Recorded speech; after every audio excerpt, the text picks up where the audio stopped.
मंगलम भगवान विष्णु मंगलम गरुड़ध्वज मंगलम पुंडरीकाक्ष मंगलाय स्वरूपे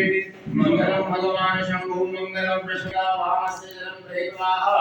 आंखों को जल लगाए विदुद स्पर्शाः पवित्रीकरणम ओम पवित्रे स्वैद्यव्यं सवितर्माः सवात्मना विशदेन पवित्रेण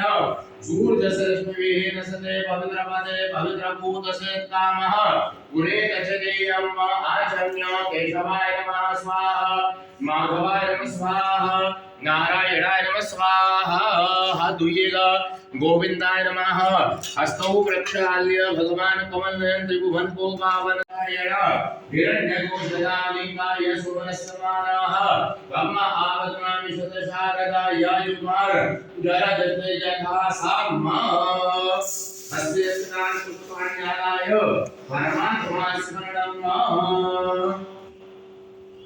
गणपति महाराज जीर्णोद्धार का कार्य कर रहे हैं, इसलिए भूमि पूजन का आयोजन रखा है। प्रधान करके इस कार्य को जो है निर्विघ्नता पूर्वक सिद्ध करें और समाज का जो है उद्धार करें। हरे राम हरंगणे शरणुयाम देवा भद्रं पशे माक्षव्रजत्राः श्रीरंजयितटवाघं सदनं भ्रमशे महिदेव हि धन्यदायुः शतमिन्द्र शरदो वन्ति देवा।